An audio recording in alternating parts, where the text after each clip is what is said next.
सब वात पित्त कफ के बिगड़ने का खेल है। तो इस देश के आयुर्वेद चिकित्सा के सबसे महान लोगों में से कुछ नाम आप जानते हैं, जैसे चरक ऋषि, जैसे सुश्रुत ऋषि। ऐसे एक ऋषि हुए बाघभट्ट। बाघभट्ट ऋषि ने एक पुस्तक लिखी है, उसका नाम है अष्टांग हृदयम, और एक पुस्तक लिखी है उसका नाम है अष्टांग संग्रहम। इन दोनों पुस्तकों में उन्होंने 7000 नियम बताए हैं। उनमें से 4 बताता हूं, अच्छे लगे तो आज से ही पालन करो और दूसरों को भी बताओ, ताकि कोई भी इन नियमों का पालन करे तो बीमार ही ना पड़े। ये चारों नियम हैं वात पित्त और कफ को संतुलित रखने के लिए। अब वात पित्त कफ तीनों एक साथ आपके संतुलित रहें तो उसके लिए पहला नियम है खाना खाने के तुरंत बाद पानी नहीं पीना। ये पहला नियम है। आप बोलेंगे ये तो बड़ी मुश्किल बात है, खाना खाते ही पानी पीते हैं हम तो सबके सब, और बिना पानी पिए खाना ही नहीं खाते। कई लोग तो खाने से ज्यादा पानी पीते हैं, खाना कम खाते हैं, पानी ज्यादा पीते हैं। ये खाना खाने के बाद पानी कभी भी नहीं पीना, क्योंकि महर्षि बाघभट्ट कहते हैं भोजनांते विषम वारी, माने भोजन के अंत में पानी पियो तो जहर के पीने के जैसा है। इसलिए वो कहते हैं कभी भी खाने के तुरंत बाद पानी मत पियो। अब आप मुझे पूछोगे क्यों नहीं पिए, कारण बता दो। कारण मैं बताना चाहता हूं सरल भाषा में। हम जब खाना खाते हैं ना तो पेट में सारा खाना इकट्ठा होता है। पेट में एक स्थान होता है, उसको हम कहते हैं जठर। संस्कृत में, हिंदी में जठर कहते हैं, अंग्रेजी में उसको एपिगैस्ट्रियम कहते हैं, हिंदी में कुछ लोग उसको आमाशय भी कहते हैं। ये जठर छोटा सा स्थान है।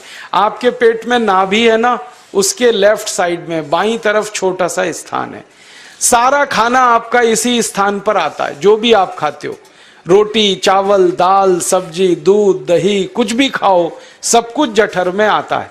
अब जठर में जैसे ही खाना इकट्ठा होता है तो उसमें आग जलती है, और उस आग को कहते हैं जठर अग्नि। मिला के बोल देते हैं जठराग्नि। आप जैसे ही खाना खाते हो पेट में जठर में अग्नि जलती है, वो अग्नि खाने को पचाती है। और अग्नि खाने को ऐसे ही पचाती है जैसे रसोई घर की अग्नि खाने को पकाती है। आपके रसोई घर में आप अग्नि जलाओ, उसके ऊपर दूध रख दो, दूध में थोड़ा चावल डाल दो, अग्नि जब तक जलती रहेगी खीर तब तक बनती रहेगी। आप घर में अग्नि जलाओ, उसके ऊपर पानी रख दो, उसमें दाल डाल दो, दाल की पकने की क्रिया तब तक चलेगी जब तक अग्नि जलेगी। ऐसे ही पेट में होता है। जैसे ही आपने खाना खाया पेट में अग्नि जलती है, और जब तक अग्नि जलती है तो खाने के पचने की क्रिया चलती है। जैसे रसोई घर में खाना पकाते हैं वैसे ही पेट में भी खाना पकता है। इसी को हम पचने की क्रिया कहते हैं, अंग्रेजी में उसको डाइजेशन कह देते हैं। तो आपने खाना खाया, पेट में अग्नि जल गई, अब वो खाने को हजम करेगी, पचाएगी। अब मुझे एक प्रश्न का उत्तर दो आप, कि जैसे ही आपने खाना खाया पेट में अग्नि जल गई और वो खाने को पचा रही है, तुरंत आपने गट गट गट गट पानी पी लिया, और खूब ठंडा पानी पी लिया, बर्फ मिलाया हुआ पानी पी लिया, फ्रिज का पानी पी लिया। क्या होने वाला है? अग्नि जलेगी कि बुझेगी? अग्नि के ऊपर पानी डालो तो अग्नि और पानी की दोस्ती नहीं है, दुश्मनी है। पानी अग्नि को बुझा देता है।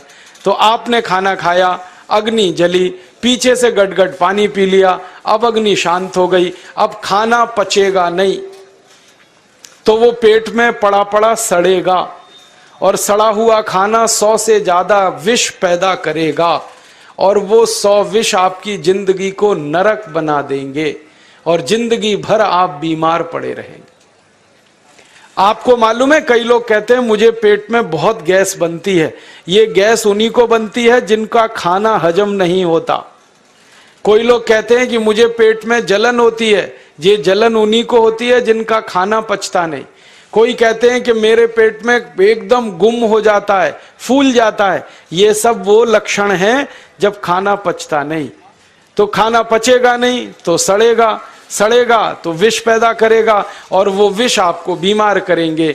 इसलिए महर्षि भागवत ने कहा, खाना खाते ही